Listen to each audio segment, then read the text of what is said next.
Hey everyone, welcome to Capernaum. So, there is an event that happened not in St. Peter's Church, not in the synagogue, but right along the way that is very significant to us as Catholics faithful to tradition.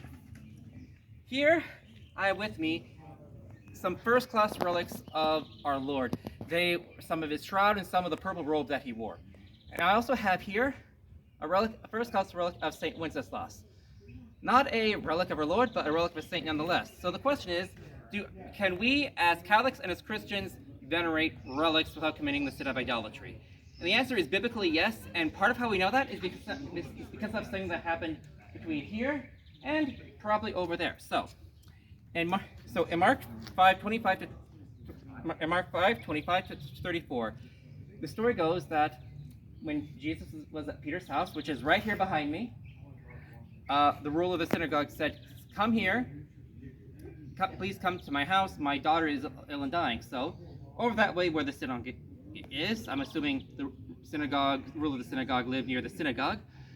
Jesus started going, and the crowd was pushing on him. It was not like where we are now. It was very crowded. And there's a woman who had a hemorrhage in her hand. Had a hemorrhage. She said, "If I could but touch Jesus' robe, like we have here, I will be healed." She touched it and she was healed, and Jesus told her, go in peace, daughter, your faith has saved thee." There are other verses in the Bible that indicate that we can venerate relics, notably not just those of our Lord and God, Jesus Christ, but also of saints, like St. Wenceslas, or in this case, the prophet Elisha. In 4 Kings 13:21, 2 Kings if you're using a Protestant translation, the story goes that there were a bunch of men who were burying a dead man in the last days of the kingdom of Israel. Some rovers came, so they had to take him, and they threw him right into the grave of the prophet Elisha. When they came to rebury him, the man had risen from the dead. Now, I know what you're thinking. Relics are not magical talismans. You're correct, they aren't. And Jesus said it is the faith that had saved the woman with the hemorrhage, not Jesus' robe. Again, that's also true. This is ultimately a piece of cloth. A holy piece of cloth, but a piece of cloth. It is not magical in of itself. That being said, these verses in the Bible do show that we can show our love and faith in Jesus Christ our Lord by venerating these relics. And even later on in the book of Acts, we have the cases of the apostle Peter and Paul, who had, while they yet lived, pieces of cloth touched to them. And when they were touched to them, people were sick, they would recover.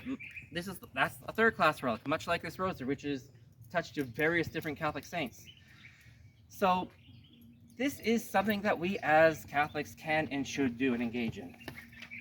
And to finish off, in case you're wondering if this is something that the Catholic Church made up or anything like that, I'd point out that even in the 1st century, we have examples of relics. So if you look at the case of the martyrdom of Polycarp, chapter 11, it says, quote, "We afterwards took up his bones," after his martyrdom, referring to Polycarp, "as being more precious than the most exquisite jewels, and more exquisite than the gold, and deposited them in a fitting place." And it goes on, and the same text to mention how they were a center of veneration and a memorial for Polycarp. Not in replacement of Jesus Christ, but as a hero of Christ. So this shows that even in the early church, they were venerating relics. So yes, veneration of relics is a Catholic thing, it is a Christian thing, and it is a biblical thing. If you ever get a chance in real life, please check out a site of St. Pius X Church. God bless and have a great day.